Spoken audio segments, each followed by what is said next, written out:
pembelajaran berdiferensiasi adalah proses belajar mengajar di mana siswa dapat mempelajari materi pelajaran sesuai dengan kemampuan, apa yang disukai dan kebutuhan masing-masing sehingga mereka tidak frustasi dan merasa gagal dalam pengalaman belajarnya.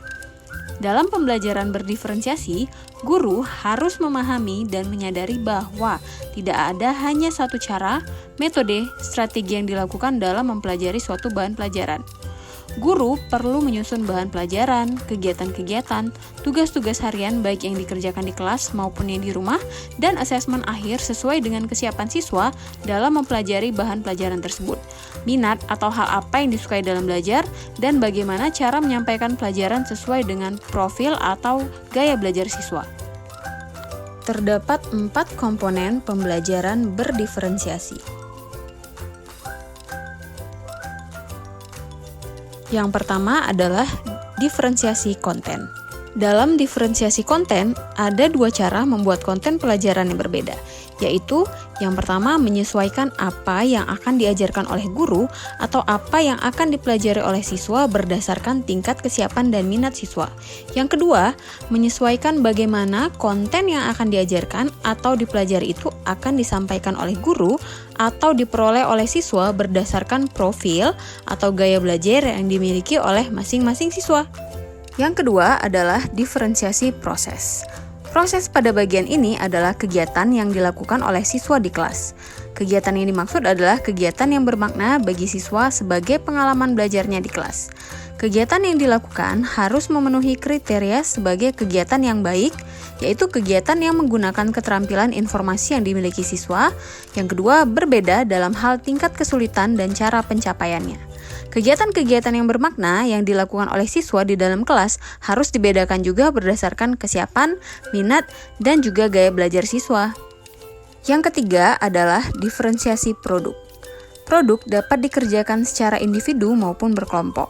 Jika produk dikerjakan secara berkelompok, maka harus dibuat sistem penilaian yang adil berdasarkan kontribusi masing-masing anggota kelompoknya dalam mengerjakan produk tersebut.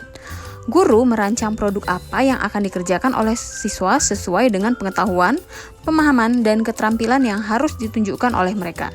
Guru juga perlu menentukan kriteria penilaian dalam rubrik sehingga siswa tahu apa yang akan dinilai dan bagaimana kualitas yang diharapkan dari setiap aspek yang harus dipenuhi mereka. Guru juga perlu menjelaskan bagaimana siswa dapat mempresentasikan produknya sehingga siswa yang lain juga dapat melihat produk yang dibuat. Produk yang akan dikerjakan oleh siswa tentu saja harus berdiferensiasi sesuai dengan kesiapan, minat, dan profil belajar siswa. Yang keempat adalah diferensiasi lingkungan belajar. Lingkungan belajar meliputi susunan kelas secara personal, sosial, dan fisik. Lingkungan belajar juga harus disesuaikan dengan kesiapan siswa dalam belajar, minat mereka, dan profil belajar mereka agar mereka memiliki motivasi yang tinggi dalam belajar. Misalnya, guru dapat menyiapkan beberapa susunan tempat duduk siswa yang ditempelkan di papan pengumuman kelas sesuai dengan kesiapan belajar, minat, dan gaya belajar mereka. Jadi, siswa dapat duduk di kelompok besar atau kecil yang berbeda-beda, dapat juga bekerja secara individu maupun berpasang-pasangan. Pengelompokan juga dapat dibuat berdasarkan minat siswa yang sejenis, maupun tingkat kesiapan yang berbeda-beda maupun yang sama tergantung tujuan pembelajarannya. Pada dasarnya, guru perlu menciptakan suasana dan lingkungan belajar yang menyenangkan bagi siswa sehingga merasa aman, nyaman, dan tenang dalam belajar karena kebutuhan mereka terpenuhi. Berikut adalah contoh praktik pembelajaran diferensiasi. Selamat menyaksikan!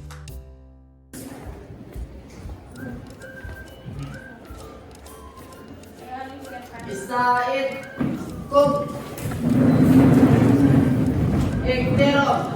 Assalamualaikum warahmatullahi wabarakatuh. Idris. Doa sebelum belajar.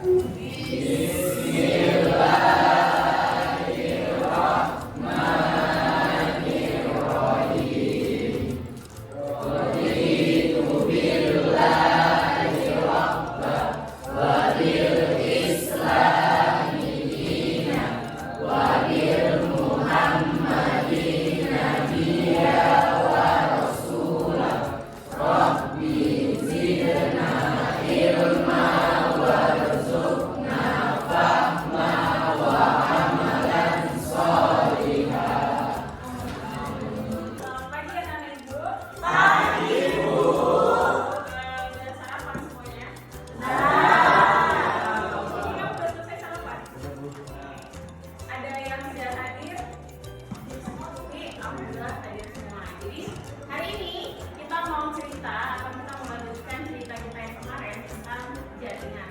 Jadi sebelum kita masuk ke jaringan hewan, minggu lalu kita tentang jaringan tumbuhan ya.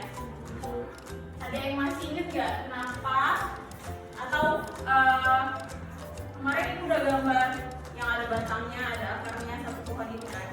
Jadi semakin akarnya panjang, semakin tinggi apa semakin pendek pohon?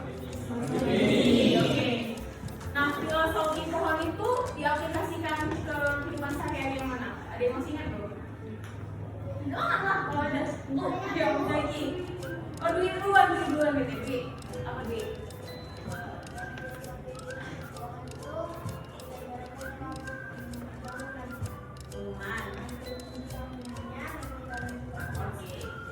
Jadi semakin tinggi bangunannya semakin dalam juga fondasinya. Oke. Nah, kemarin juga kita sudah cerita tentang jaringan tumbuhan. Jaringan tumbuhan itu ada yang masih ingat nggak? Dibagi jadi dua bagian yang besar. Jaringan akar dan jaringan akar. Ayo, posisinya juga ini masih ya. Maharani. Marestim primer sama marestim sekunder. Ada jaringan temuan. Ada jaringan pengangkut. Apakah di tubuh kita itu ada jaringan juga? Apakah di tubuh kita itu jaringan tumbuhan juga? Jadi namanya jaringan apa?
Gambar yang pertama yaitu adalah jantung.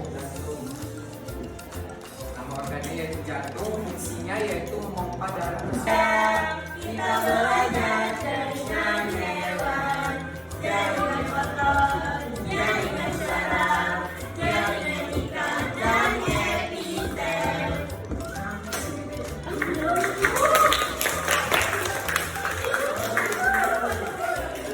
Panjang otot jantung itu ada di jantung.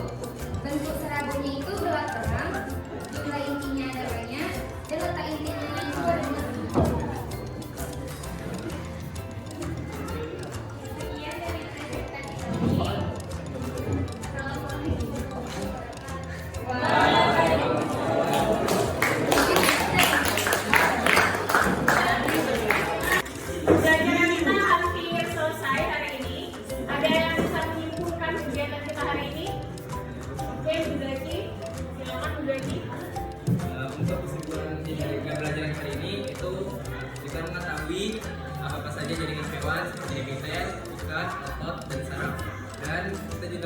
dari letak-letak organ tubuh manusia.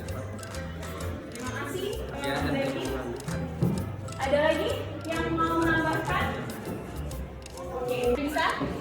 Oke, Fali. Silakan Fali. Jadi kesan belajar hari ini asik, tidak monoton karena kita bisa belajar sambil bermain, bernyanyi, dan ada mikroskop untuk praktek.